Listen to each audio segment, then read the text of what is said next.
Doctor Thomas Isaac, ഇന്നത്തെ ബജറ്റിന്റെ സ്വഭാവത്തെ എങ്ങനെ വിലയിരുത്തുന്നു എന്നുള്ളതാണ് താങ്കളോടുള്ള ആദ്യ ചോദ്യം. ഇന്ന് വലിയ പ്രഖ്യാപനങ്ങൾ ഉണ്ടായേക്കും. ഒരു തെരഞ്ഞെടുപ്പ് ബജറ്റ് ആയതുകൊണ്ട് ഇടക്കാല ബജറ്റും അത്തരം പ്രഖ്യാപനങ്ങൾ നമ്മൾ കണ്ടിട്ടുണ്ടല്ലോ 3-4 തവണ. അപ്പോൾ അത്തരം ഒരു പ്രഖ്യാപനം ഉണ്ടായിരിക്കും. പ്രത്യേകിച്ച് സ്ത്രീകളുടെ കാര്യത്തിൽ വലിയ പ്രഖ്യാപനങ്ങൾ എന്ന് പ്രതീക്ഷിച്ചു, പക്ഷേ ഉണ്ടായില്ല. വലിയ പ്രഖ്യാപനങ്ങൾ വേണ്ടാത്ത രീതിയിലേക്ക്, ഒരു ആത്മവിശ്വാസത്തിലേക്ക് കേന്ദ്ര സർക്കാർ എത്തി എന്നതിന്റെ സൂചനയായിട്ടാണോ ഈ ബജറ്റിനെ താങ്കൾ കാണുന്നത്?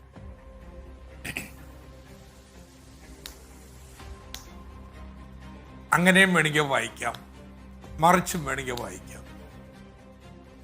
മറിച്ചുള്ള വായന എന്താ? ഇന്ത്യയുടെ വിദേശ നാണയ ശേഖരം യഥാർത്ഥത്തിൽ റെക്കോർഡാണ്. ഇപ്പോൾ $600 ബില്യൺ. പക്ഷേ അതിൽ നല്ലൊരു പങ്ക് പോർട്ട്ഫോളിയോ ക്യാപിറ്റലാണ്. എപ്പോൾ വേണമെങ്കിൽ പിൻവലിക്കാം എന്നുള്ളതാണ്. അതിൻ്റെ തുക 200 ബില്യൺ വരും. പക്ഷെ അത് ഷെയറിലും മറ്റൊക്കെ ഇൻവെസ്റ്റ് ചെയ്തിരിക്കുകയാണ്. അതിൻ്റെ ക്യാപിറ്റലൈസ്ഡ് വാല്യൂ ഇപ്പോൾ 600 ബില്യൺ ഉണ്ടാവും. ഈ പുലിപ്പുറത്താണ് ഇരിക്കുന്നത്. ഇപ്പോൾ തന്നെ 5.8% കമ്മി ഇനിയും വർദ്ധിക്കുന്നൊരു നില വന്നിട്ടുണ്ടെങ്കിൽ ഇവർ വേണമെങ്കിൽ പാരം പിടിക്കാം. അതുകൊണ്ട് ഇഷ്ടമില്ലെങ്കിലും ഒരു യാഥാസ്ഥിക ബഡ്ജറ്റ് അവതരിപ്പിച്ചേ പറ്റൂ. അതിലും വലിയ അപകടമായിരിക്കും ഈ റേറ്റിംഗ് ഏജൻസികളൊക്കെ പിണക്കുന്നു എന്നും വായിക്കാം. അത് നിങ്ങളുടെയൊക്കെ രാഷ്ട്രീയ കാഴ്ചപ്പാടനുസരിച്ചായിരിക്കും ഈ വായന. ഞാൻ രണ്ടാമത്തെ പക്ഷക്കാരനാണ്. യഥാർത്ഥത്തിൽ ഈ ബഡ്ജറ്റ് ഇന്നത്തെ രാഷ്ട്രം നേരിടുന്ന മാക്രോ എക്കണോമിക് ചാലഞ്ചസിനെ അഭിമുഖീകരിക്കുന്നേയില്ല. ഏറ്റവും വലിയ ചലഞ്ച് എന്താ? 7.3% വളർച്ചയുണ്ടെന്നൊക്കെ വമ്പ് പറഞ്ഞാലും ആ കണക്കുകളുടെ വരിക്കിടയിലൂടെ വായിച്ചിട്ടുണ്ടെങ്കിൽ കാണാവുന്ന കാര്യം കൃഷി 1.8% വളർന്നിട്ടുണ്ട്. വ്യവസായം 4-5% മാത്രമാണ്. വളർച്ചയുണ്ടായിട്ടുള്ള സേവന മേഖലയും മാത്രം. ഇതിൻ്റെ ഫലമായിട്ട് ഭൂരിപക്ഷം ആളുകളുടെ വാങ്ങൽ കഴിവിൽ വലിയ ഇടിവുണ്ടായിട്ടുണ്ട്. രാജ്യത്തെ മൊത്തം ചെലവിൽ പ്രൈവറ്റ് കൺസ്യൂമർ എക്സ്പെൻഡിച്ചറിൻ്റെ ശതമാനം അപൂർവമായിട്ട് ഇടിയാറുള്ളൂ. അത് സംഭവിച്ചിരിക്കുക. ഡിമാൻഡില്ല, ഉപഭോക്തൃ വസ്തുക്കൾ വിൽക്കാൻ പറ്റുന്നില്ല. അതുകൊണ്ട് പ്രൈവറ്റ് ഇൻവെസ്റ്റ്മെൻറ്റ് വേണ്ടത്ര വരുന്നില്ല. അതിനെ മറികടക്കുന്ന സർക്കാരിൻ്റെ ക്യാപിറ്റൽ എക്സ്പെൻഡിച്ചർ കൊണ്ടാണ്. പക്ഷെ പ്രൈവറ്റ് ഇൻവെസ്റ്റ്മെൻറ്റ് വരുന്നില്ല. അത് മുരടിച്ചിരിക്കുകയാണ്. ക്യാപിറ്റൽ ഫോർമേഷൻ ഇന്ത്യ കൂടുന്നില്ല. ഈ ഒരു സാഹചര്യത്തിൽ ഏതൊരു ബഡ്ജറ്റും പ്രതികരിക്കേണ്ടത് ചെലവ് വർദ്ധിപ്പിച്ചുകൊണ്ടുമാണ്. എന്നാൽ ഈ ബഡ്ജറ്റ് നേർവിപരീതമാണ്. കഴിഞ്ഞ വർഷത്തെ സർക്കാരിൻ്റെ ചെലവ് ദേശീയ വരുമാനത്തിൻ്റെ 15.1% വരുമായിരുന്നെങ്കിൽ ഇപ്പോൾ ഈ ബഡ്ജറ്റിൽ 14.6%.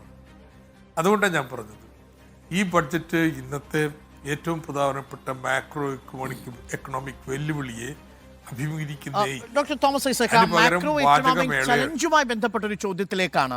ഇപ്പോൾ അങ്ങ് പറഞ്ഞതുപോലെ 5.8% ധനക്കമ്മിയിൽ നിന്ന് 5.1% ധനക്കമ്മിയിലേക്ക് നമ്മൾ മാറും എന്ന പ്രതീക്ഷയാണ് ബഡ്ജറ്റ് മുന്നിൽ വയ്ക്കുന്നത്. പക്ഷേ അപ്പോഴും 4.5% എന്ന സർക്കാരിൻ്റെ പ്രായോഗികമായിട്ടുള്ള സ്വപ്നത്തിലേക്ക് 3% നമ്മൾ വിട്ടു. അത് സൈദ്ധാന്തികമായ വിദൂര സ്വപ്നമാണ്. അപ്പോൾ ഈ 4.5%-ലേക്ക് 2 വർഷം കഴിഞ്ഞെത്തും. പക്ഷേ അതിന് വളരെയധികം ശ്രമകരമായ ഫിസിക്കൽ ഡിസിപ്ലിൻ നമ്മൾ പാലിക്കേണ്ടതുണ്ട്. പക്ഷേ അതിനിടയിലും 1,11,111 കോടി രൂപ മൂലധന ചെലവിന് നീക്കിവെക്കുന്നുണ്ട് ഈ സർക്കാർ. 11%-ലധികമാണ് കഴിഞ്ഞ വർഷത്തെ അപേക്ഷിച്ച് ഇത്തവണ ക്യാപിറ്റൽ എക്സ്പെൻഡിച്ചർ കൂടിയിരിക്കുന്നത്. അപ്പോൾ ക്യാപിറ്റൽ എക്സ്പെൻഡിച്ചർ കൂടുന്നു, ധനക്കമ്മി വലിയ രീതിയിൽ കുറയാതെ തന്നെ എന്നുള്ളത് ഈ സർക്കാർ എടുക്കുന്ന ഒരു റിസ്ക് അല്ലേ? അതൊരു ബോൾഡായ ഒരു സ്റ്റെപ്പായിട്ട് കാണാൻ കഴിയുമോ എന്നതാണ് ചോദ്യം. മോഡിയുടെ എല്ലാ ബഡ്ജറ്റുകളുടെയും സമീപനം തന്നെയായിരുന്നു. ഡിമാൻഡ് വർദ്ധിപ്പിക്കുന്നതിന് ജനങ്ങളുടെ കയ്യിൽ പണം എത്തിക്കുക എന്നുള്ളൊരു സമീപനമേ ഇല്ല. കോവിഡ് കാലത്ത് പോലും ഈ യാഥാസ്ഥിക സമീപനമായിരുന്നു. അതുകൊണ്ടാണ് ഇത്രയേറെ ഇൻസെൻറ്റീവ്സ് കോർപ്പറേറ്റ് ടാക്സിലെ ഇളവ്, പ്രൊഡക്ഷൻ ലിങ്ക്ഡ് ഇൻസെൻറ്റീവ് ഇങ്ങനെയൊക്കെ നൽകിയിട്ടും ഇന്ത്യയിലെ പ്രൈവറ്റ് ഇൻവെസ്റ്റ്മെൻ്റ് അങ്ങ് ഉയരുന്നില്ല. നിർമ്മലാ സീതാരാമൻ തന്നെ ഒരു യോഗത്തിൽ സഹി കെട്ടി ചോദിച്ചു, ഇനി ഞങ്ങൾ എന്താ ചെയ്യേണ്ടത്, എന്തിന് നിങ്ങൾ ആക്റ്റീവ് ചെയ്യാൻ, നിങ്ങൾ ഇൻവെസ്റ്റ് ചെയ്യാൻ. അവിടെ ഇൻവെസ്റ്ററിന് മുന്നിലുള്ള പ്രശ്നം ഉണ്ടാക്കി കഴിഞ്ഞാൽ ആ ഉപഭോക്തൃ ഉൽപ്പന്നങ്ങൾ വിൽക്കുന്നതിനുള്ള മാർക്കറ്റില്ലെന്നുള്ളതാണ്. ഈ ഒരു സാഹചര്യത്തിൽ മോഡി കാണുന്ന എസ്കേപ്പ് റൂട്ട് എന്താണെന്ന് വെച്ച് കഴിഞ്ഞാൽ ഗവൺമെൻറ് ക്യാപിറ്റൽ എക്സ്പെൻഡിച്ചർ ഗണ്യമായിട്ട് ഉയർത്താം. അതിന് ഫിസ്ക്കൽ ഡെഫിസിറ്റും വലിയൊരു ഉപയോഗപ്പെടുത്തുന്നു. പക്ഷെ ഞാൻ ഉന്നയിക്കാൻ ഉദ്ദേശിക്കുന്ന ഒരു ചോദ്യം ഇതല്ല. കേന്ദ്രമായാലും സംസ്ഥാനമായാലും നിയമം ഒന്ന് തന്നെയാണ് കേട്ടോ. 3% വായ്പ എടുക്കാൻ പാടില്ല ദേശീയ വരുമാനത്തിൻ്റെ. കഴിഞ്ഞ വർഷം 5.8, ഈ വർഷം 5.3. എന്താ കേന്ദ്രത്തിന് നിയമമൊന്നും ബാധകമല്ലേ? സംസ്ഥാനത്തോട് എടുക്കുന്ന നിലപാടെന്താ? ഈ വർഷം 2% വരത്തുള്ളൂ ഫിസ്ക്കൽ ഡെഫിസിറ്റ്. പണ്ട് 3%-ത്തേക്കാൾ കൂടുതൽ എടുത്തെന്ന് പറഞ്ഞ് ആ വർദ്ധിച്ച തുക മുഴുവൻ ഈ വർഷം വെട്ടിക്കുറയ്ക്കുക. അതല്ല കേന്ദ്ര സർക്കാർ ചെയ്യുന്നത്. കേന്ദ്ര സർക്കാരിൻ്റെ ഈ ഇരട്ടത്തപ്പ് കേരള സംസ്ഥാന സർക്കാരിനെ ഇങ്ങനെ കുരുക്കിലാക്കാനുള്ള ശ്രമം, അത് കള്ളി നീക്കി മറ നീക്കി അത് പുറത്തു വന്നിരിക്കുക. 5.8 നിന്ന് 5.1 എന്ന് പറയുമ്പോൾ നിയമവിരുദ്ധമല്ലേ ചെയ്യുന്നത്? അല്ല, അതിന് സാവകാശം ഉണ്ടാവുമെന്ന് പറഞ്ഞാൽ ഈ കേരളത്തോട് എടുക്കുന്ന നിലപാടിനുമല്ല സാങ്കത്യമുണ്ട്. വരുമാനം നോക്ക്, കേന്ദ്രത്തിന് 1 രൂപ വരുമാനം കിട്ടുമ്പോൾ ആ ഇരട്ടത്താപ്പ് മനസ്സിലായിട്ടുണ്ട്. പക്ഷെ അപ്പോഴും സംസ്ഥാനം ഈ ബഡ്ജറ്റിൽ നിന്ന് എന്താണ് പ്രതീക്ഷിച്ചത്? നിവേദനങ്ങളൊന്നും കഴിഞ്ഞ തവണ കൊടുത്തതുപോലെ കൊടുത്തില്ല എന്നാണ് ഞാൻ മനസ്സിലാക്കുന്നത്. കഴിഞ്ഞ തവണ 17 ആവശ്യങ്ങളോ മറ്റോ സംസ്ഥാനം കേന്ദ്രത്തോട് നൽകിയിരുന്നു. അതിൽ കാര്യമായ അനുകൂലമായുള്ള പ്രതികരണം ഉണ്ടാവാത്തത് കൊണ്ടായിരിക്കുമോ കേരള സംസ്ഥാനം ഇത്തവണ വേണ്ടത്ര ആവശ്യങ്ങൾ ഉന്നയിക്കാതിരുന്നത്? ബജറ്റിൽ കേരളത്തെ എങ്ങനെയാണ് ട്രീറ്റ് ചെയ്തിരിക്കുന്നതെന്നാണ് തോമസ് ഐസക് അങ്ങ് കരുതുന്നത്? അതെ, കേരളത്തിലുള്ള സമീനോട് കേരളം 1 രൂപ വരുമാനം ഉണ്ടാക്കുമ്പോൾ അതിൽ 20 പൈസയാണ്, അല്ല 15 പൈസയാണ് വായ്പ എടുക്കുക. കേന്ദ്രം 28 പൈസ. സംസ്ഥാനം 1 രൂപ ചെലവാക്കുമ്പോൾ അതിൽ 14 പൈസയാണ് പലിശ കൊടുക്കുന്നത്. കേന്ദ്രം 20 പൈസ പലിശ കൊടുക്കുന്നു. എന്നിട്ട് ഈ കേന്ദ്രമാണ് സംസ്ഥാന സർക്കാർ ഫിസ്ക്കലി സ്ട്രെസ് ആണെന്ന് പറഞ്ഞ് അതിനെ ചെറുകരിയാൻ വേണ്ടി എല്ലാ പണിയും ചെയ്തുകൊണ്ടിരിക്കുന്നു. നമ്മുടെ നാട്ടിൽ കുറച്ച് വിദ്വാന്മാരുണ്ട്, കേന്ദ്രം ഫിസ്ക്കലി സ്ട്രെസ്ഡ് ഒന്നുമല്ല, അതങ്ങനെയൊക്കെയാണ്. സംസ്ഥാനം കേന്ദ്രത്തിൻ്റെ പാതി കടബാധ്യത കേന്ദ്രത്തിൻ്റെ റെസീറ്റിലോ എക്സ്പെൻഡിച്ചറിലോ കടം മേടിക്കുന്നതും സർവീസ് ചെലവ് കേന്ദ്രത്തെക്കാൾ എത്രയോ താന്നിരിക്കുന്നു. ഈ സംസ്ഥാനം കടക്കെണിയിലാണ്. അപ്പോൾ ഇത്തരത്തിലുള്ളൊരു സമീപനമാണ് സംസ്ഥാനത്തോട് സ്വീകരിക്കുന്നത്. സംസ്ഥാനത്തിൻ്റെ കാതലായ പ്രശ്നങ്ങൾ ഈ ബഡ്ജറ്റിന് മുമ്പ് കൊണ്ടുപോയി നിവേദനം കൊടുക്കുന്നതിൽ മാത്രമല്ലല്ലോ. എനിക്കറിഞ്ഞൂടെ എന്താ നിവേദനം കൊടുത്തിട്ടുള്ളത്. I not private to that. But എത്രയോ പ്രാവശ്യം കേരളം പറഞ്ഞിരിക്കുന്നു, കേരളത്തിലെ റബ്ബർ കൃഷിക്കാർക്കൊരു പാക്കേജ് കൊടുക്കൂ. ഉണ്ടോ? എത്ര നാളായി ഇന്ന് രാജ്യത്തിന് വേണ്ടിയിട്ടല്ലേ ആ സാക്രിഫൈസ്? ഈ ആസ്യം കരാർ കൊണ്ടുവന്നപ്പോൾ നമ്മൾ ചൂണ്ടിക്കാണിച്ച കാര്യമല്ലേ? എന്താ പറഞ്ഞത്? രാജ്യത്തിന് ഗുണകരമാണ് ആയിരിക്കാം, രാജ്യത്തിന് ഏറെ ഗുണമുണ്ടായി, പക്ഷെ കേരളത്തിന് നഷ്ടം. ആ നഷ്ടം വന്ന കേരളത്തിലെ റബ്ബർ കൃഷിക്കാർക്ക് എന്തെങ്കിലും ഒരു സഹായം കോൺഗ്രസ് സർക്കാർ നൽകിയിട്ടില്ല, ഈ BJP നൽകാൻ തയ്യാറുണ്ട്. ഇതല്ല കേരളത്തിൻ്റെ ഏറ്റവും വലിയ പ്രശ്നം. ബാക്കിയൊക്കെ അത് കഴിഞ്ഞിട്ടേ വരുന്നുള്ളൂ. ഒരു എയിംസിൻ്റെ എണ്ണം ഇരട്ടിയിലേറെ വർദ്ധിച്ചു. ആരോഗ്യ മേഖലയിൽ ഏറ്റവും ഉയർന്നു നിൽക്കുന്ന കേരളത്തിന് അതിൽ ഒരെണ്ണം തരാനുള്ള മനസ്സ് കോൺഗ്രസിനായാലും ഇവർക്കായാലും ഉണ്ടായിട്ട് ഇതുപോലെ ഓരോ കാര്യത്തിലും. Doctor T M Thomas Isaac, അങ്ങ് നിരവധി തവണ നല്ല ബജറ്റുകൾ അവതരിപ്പിച്ചിട്ടുള്ള ഒരു ധനമന്ത്രി കൂടിയാണല്ലോ. ഇപ്പോൾ അവതരിപ്പിച്ചത് ഒരു വോട്ട് ഓൺ അക്കൗണ്ട്, ഒരു ഇന്ററിം ബജറ്റ് അല്ലേ? ജൂലൈയിൽ അധികാരത്തിലെത്തിക്കഴിയുമ്പോൾ പ്രഖ്യാപനങ്ങൾ, അല്ലാതെ ഫ്രീ ബീസ് പ്രഖ്യാപിച്ചുകൊണ്ട് ഒരു തെരഞ്ഞെടുപ്പിനെ നേരിടേണ്ട 2019 സാഹചര്യമില്ല എന്ന ഒരു രാഷ്ട്രീയ നിശ്ചയദാർഢ്യം ഇന്നത്തെ നിർമ്മലാ സീതാരാമന്റെ ബജറ്റ് പ്രസംഗത്തിന്റെ 58 മിനിറ്റിൽ ഭൂരിഭാഗവും നമുക്ക് കാണാമായിരുന്നു. അങ്ങും അത് ശ്രദ്ധിച്ചു കാണുമല്ലോ. പ്രഖ്യാപനങ്ങളല്ല, അല്ലാതെ തന്നെ ഈ തെരഞ്ഞെടുപ്പിലേക്ക് പോകാൻ ഞങ്ങൾ പ്രവർത്തിച്ചു കഴിഞ്ഞു എന്നാണ് അവർ പറഞ്ഞു വെക്കുന്നത്. അതിനുള്ള മറുപടി എന്താണ്?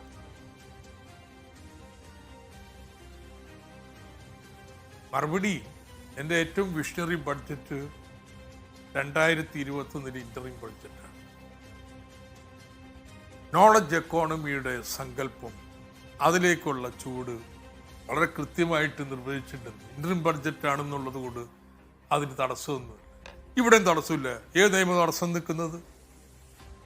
നിയമ തടസ്സമല്ല, പ്രഖ്യാപനത്തിന്റെ ആവശ്യമില്ല. ജൂലൈയിൽ ഞങ്ങൾ പ്രഖ്യാപിക്കും, ഞങ്ങൾ അധികാരത്തിൽ വരുമെന്ന് പറയാതെ പറയുകയാണ് ധനമന്ത്രി നിർമ്മല സീതാരാമൻ. തുടർ ഭരണം ആവശ്യപ്പെടുകയാണ് ബജറ്റ് പ്രസംഗത്തിൽ പോലും. അതായിക്കോട്ടെ, അവർക്ക് ആഗ്രഹിക്കാനുള്ള, മോഹിക്കാൻ ആർക്കാ അവകാശമില്ലാത്തത്? ഒരു കാര്യം നോക്കൂ, ഈ മോഡി ഇല്ലായിരുന്നെങ്കിലുണ്ടല്ലോ ഈ പറയുന്ന നേട്ടമൊക്കെ കുറച്ചും കൂടി നേരത്തെ നേടിയേനെ. ഇന്ത്യ 5ാമത്തെ സമ്പദ്ഘടനയാവുന്നു എന്നൊക്കെ പറയുന്നത് നിങ്ങൾക്ക് ഭാവിയിൽ 60 വയസ്സാവും, 70 വയസ്സാവും, അനിവാര്യതയല്ലേ? ഇന്ത്യ ഇങ്ങനെ വളർന്നുകൊണ്ടിരുന്നാൽ നമ്മൾ ഒരു സംശയം വേണ്ട, ഇത്രയും ജനസംഖ്യ ഉള്ളത് മറ്റ് രാജ്യങ്ങളെ മറികടക്കും. പക്ഷെ മോഡി ഇല്ലായിരുന്നെങ്കിലേ 2 വർഷം മുമ്പായാനെ. എന്താ കാര്യം? മോഡി വരുന്നവരെ 10 വർഷക്കാലം ഇന്ത്യ വളർന്നത് 7.6% വേഗതയിലാണ്. മോഡിയുടെ ഭരണകാലത്ത് 5.8%. ഇനി കോവിഡ് കാലം മാറ്റിവെച്ചാൽ പോലും 6.8% വരത്തുള്ളൂ. എന്തുകൊണ്ടാ? ഇപ്പൊ പറയാതെ ഇങ്ങനെ വിഷയം വെച്ചുകൊണ്ടിരിക്കുകയാണല്ലോ. ചെയ്ത മണ്ടത്തരങ്ങൾ കൊണ്ട്. ഡീമോണിറ്റൈസേഷൻ. ആ പുല്ലാപ്പുറ ബാലകൃഷ്ണന്റെ 75 വർഷത്തെ ഇന്ത്യ ഒന്ന് വായിച്ചു നോക്കണം. എങ്ങനെയാണ് മോഡി ഈ നോട്ട് നിരോധിച്ചു കഴിഞ്ഞിട്ട് വന്നാൽ പിന്നെ ആ തകർച്ചയിൽ നിന്ന് രാജ്യത്തെ രക്ഷയ്ക്ക് വേണ്ടി ചെലവ് കൂട്ടുക? ഇല്ല, 12% കുറച്ചു സർക്കാരിൻ്റെ ചെലവ്. ദേശീയ വരുമാനത്തിൻ്റെ ഒരടിസ്ഥാനവും ഇല്ലാതെ പലിശ കൂട്ടി. ഞാനിപ്പോൾ ഈ മാക്രോ എക്കണോമിക് പോളിസി പറഞ്ഞു കഴിഞ്ഞാൽ അത് മുഴുവൻ കൺവേ ചെയ്യത്തില്ല. പക്ഷേ കോവിഡ് കാലത്ത് ചെയ്ത് നോക്കൂ, ലോകത്തെ ഏറ്റവും സ്ട്രിഞ്ചൻ്റ് ആയിട്ടുള്ള നിയന്ത്രണങ്ങൾ കൊണ്ടുവന്നു. പക്ഷേ ഏറ്റവും കുറഞ്ഞ സ്റ്റിമുലസ് പാക്കേജ് ഇന്ത്യയുടേതാണ്. എമർജിങ് എക്കോണമീസിലും വികസിത രാജ്യങ്ങളിലും.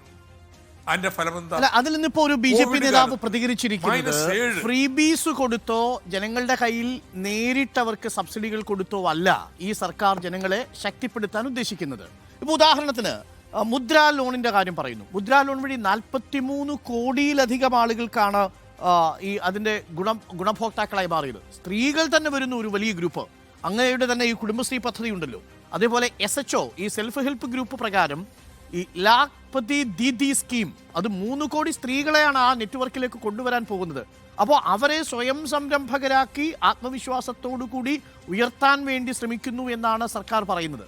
അപ്പോൾ അതൊരു പോളിസി രൂപമാണ്, അത് സർക്കാരിന്റെ പോളിസിയാണ്. ഫ്രീ ബി കൊടുത്തുകൊണ്ടല്ല, അവരെ ശക്തിപ്പെടുത്തിക്കൊണ്ട് സംരംഭകരാക്കി മാറ്റുക എന്നതാണ് BJPയുടെ നയം. അതാ അർത്ഥത്തിൽ പരിഗണന അർഹിക്കുന്നൊരു നയമല്ലേ തോമസ് ഐസക്? ഞാൻ മുദ്രാ ലോണിനെ കുറിച്ച് എഴുതിയിട്ടുണ്ട്. അത് സിംഹപങ്കും ഇലക്ഷന് മുന്നേ UP, മധ്യപ്രദേശ് ഇങ്ങനെയൊക്കെയുള്ള സംസ്ഥാനങ്ങളിൽ നൽകിയിട്ടുള്ളതാണ്. ഈ പറഞ്ഞ മധ്യപ്രദേശിലെ ശരാശരി ഒരു വീടിന് 1.75 വെച്ച് മുദ്ര കൊടുത്തിട്ടുണ്ട്. ഒരു വീട്ടിൽ തന്നെ 2-3 മുദ്ര. സത്യം പറഞ്ഞു കഴിഞ്ഞാൽ ഇതുപോലെ രാഷ്ട്രീയമായിട്ട് മിസ്യൂസ് ചെയ്തിട്ടുള്ള സംവിധാനമില്ല. കൃത്യമായി കണക്ക് വെച്ചാൽ കണക്കുകളിൽ നിന്ന് ലഭ്യമാണ്. അവരുടെ സൈറ്റിൽ പോയി എടുക്കാൻ പറ്റും. ഓരോ സംസ്ഥാനത്തും എത്ര കുടുംബങ്ങൾക്ക് ഒരു കുടുംബത്തിന് എത്ര വെച്ച് കിട്ടിയിട്ടുണ്ട്. ഇതൊക്കെ രാഷ്ട്രീയ ലക്ഷ്യത്തിന് വേണ്ടി കൃത്യമായിട്ട് ഇങ്ങനെ ഉപയോഗിച്ചിട്ടുള്ളൊരു കാലമില്ല. ഡോക്ടർ തോമസ് ഐസക്, ഇപ്പോൾ വലിയ പ്രഖ്യാപനങ്ങൾ ഉണ്ടായിരുന്നെങ്കിൽ രാഷ്ട്രീയമായി ഉപയോഗിക്കാനുള്ള തിരഞ്ഞെടുപ്പിനുള്ള അജണ്ട എന്ന രൂപത്തിൽ വിലയിരുത്താമായിരുന്നു. പക്ഷെ ചില സാമ്പത്തിക വിദഗ്ധരെങ്കിലും പറയുന്നത് സമ്പദ് വ്യവസ്ഥയുടെ പ്രകടനത്തിന്റെ പ്രതിഫലനമായി ഈ ബജറ്റിനെ കാണാം എന്നുള്ളതാണ്. കാരണം വലിയ പ്രഖ്യാപനങ്ങളില്ല, പക്വതയുള്ള ആത്മവിശ്വാസം പ്രകടിപ്പിക്കുന്ന തരത്തിലുള്ള പ്രഖ്യാപനങ്ങൾ, നേരത്തെ തന്നെ പ്രഖ്യാപിച്ച പദ്ധതികളിലേക്ക് തുക നീക്കിവെക്കൽ, ഈ രൂപത്തിലായിരുന്നു. വലിയ പ്രഖ്യാപനങ്ങൾ ഉണ്ടാകില്ല എന്ന് നേരത്തെ തന്നെ നിർമ്മലാ സീതാരാമൻ പറഞ്ഞതാണ്. പക്ഷേ മറിച്ചുണ്ടാകുമോ ഒരു തീരുമാനം, മറിച്ചുണ്ടാകുമോ പ്രഖ്യാപനം എന്നാണ് നമ്മൾ ഉറ്റുനോക്കിയിരുന്നത്. അപ്പോൾ അതിന്റെ ആവശ്യമില്ല. ഒരു വലിയ ആത്മവിശ്വാസത്തിലേക്ക് എത്തിയിരിക്കുന്നത് പ്രാണപ്രതിഷ്ഠയൊക്കെ ആയിരിക്കാം. എങ്കിൽ പോലും അടുത്ത ഭരണം ഞങ്ങൾക്കാണ് എന്ന സൂചന നേരത്തെ തന്നെ പ്രധാനമന്ത്രിയുടെ പ്രതികരണത്തിലുമുണ്ട്. മുഴുവൻ പൂർണ്ണ ബജറ്റ് ഞങ്ങൾ തന്നെ അവതരിപ്പിക്കുമെന്ന് പ്രധാനമന്ത്രി കഴിഞ്ഞ ദിവസം പറയുകയുണ്ടായി. നിങ്ങൾ പറഞ്ഞ ഓരോ സ്റ്റേറ്റ്മെന്റും എടുത്തോളൂ. ആവശ്യമായ പണം നീക്കിവിട്ടു. കൃഷി, ഗ്രാമവികസനം തുടങ്ങി ഏതെങ്കിലും ഒരു സ്കീം എടുക്കൂ. കഴിഞ്ഞ വർഷത്തേക്കാൾ കൂടുതൽ പണമുണ്ടോ? ഇല്ല. അതുകൊണ്ട് തൊഴിലുറപ്പിലൊക്കെ ഉണ്ട്. തൊഴിലുറപ്പിൽ 26,000 കോടി രൂപ അധികമാണ്. 86,000 കോടിയായി. ഇത് ഏറ്റവും വലിയ തമാശയാണ് ഈ കേൾക്കണത്. തൊഴിലുറപ്പിന് 2021-22 22-23 ഏതാണ്ട് 1 ലക്ഷം കോടി വെച്ച് ചെലവാക്കിയതാണ്. അത് കഴിഞ്ഞ വർഷം 60,000 കോടിയായി വെട്ടിക്കുറിച്ചിരിക്കുകയും അപ്പോൾ വലിയ ബഹളം വന്നു. അത് 86,000 കൂട്ടി. ഈ വർഷം 86,000 കോടിയുള്ളൂ കഴിഞ്ഞ വർഷത്തെ തുക. എന്നാൽ ബഡ്ജറ്റ് ഇത് 60,000 നിന്ന് കൂട്ടി 26,000 കൂടുതൽ കൊടുത്തു എന്നാണ് ഇപ്പോൾ അവകാശപ്പെടുന്നത്. 1 ലക്ഷത്തിൽ നിന്ന് കുറച്ച് 60,000 ആക്കി. അത് ആ വർഷം തന്നെ 86,000 ആക്കി. ആ 86 തന്നെ ഈ വർഷവും വെച്ചു. എന്നിട്ട് അവകാശപ്പെടുന്നത് അയ്യോ ഞങ്ങൾ 60,000 നിന്ന് 86,000 ഇട്ട് കൂട്ടിയെന്നാണ്. ഇന്റർഫിയർ ചെയ്തതിൽ ക്ഷമിക്കണം. താങ്കൾ സൂചിപ്പിക്കുന്നത് 2020 1 ലക്ഷത്തിന് മുകളിലേക്ക് പോയതല്ലേ? അത് കോവിഡ് കാലത്ത് കൂടുതൽ തൊഴിലുകൾ ആവശ്യമായി വന്ന ഒരു ഘട്ടത്തിലല്ലേ 2020-21 1 ലക്ഷത്തിന് മുകളിലേക്ക് പോയത്? അത് കഴിഞ്ഞ് കറന്റ് ഫിസ്കലിൽ അത് 60,000 crores ആണ്. ഇല്ല, അതിന് കഴിഞ്ഞിട്ട് അതിന്റെ പിറ്റേ വർഷം 2021-28 98,000 ആണ് 1 ലക്ഷം എന്ന് പറഞ്ഞു. അതിനുശേഷം ഇപ്പോ കഴിഞ്ഞ വർഷം 60,000 ആക്കി. ആ 60,000 86,000 വർദ്ധിപ്പിച്ചു. അതാണ് റിവൈസ്ഡ് എസ്റ്റിമേറ്റ്.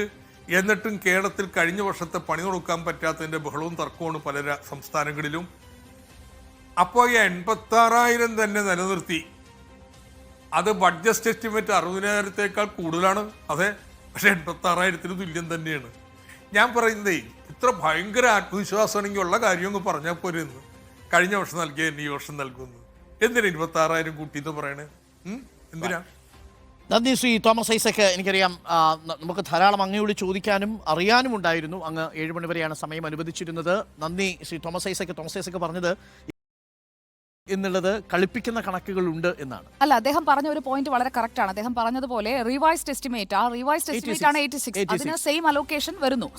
രേഖയിൽ 60. മാത്രമല്ല ഇത് മുൻകാലങ്ങളെ അപേക്ഷിച്ച് വളരെ കുറവുമാണ്. ഇപ്പൊ 1,18,000 വരെ എത്തി നിൽക്കുന്ന, അതിനുശേഷം 98 ലക്ഷം വരുന്നു, 98,000 വരുന്നു. ഇപ്പോൾ 86,000 കുറയുകയാണ് ചെയ്തത്. കഴിഞ്ഞ വർഷത്തെ മാത്രം. ഫിസ്ക്കൽ അലോട്ട്മെന്റ് ലാസ്റ്റ് ബജറ്റിലേത് 60. You are watching Reporter Evening Show.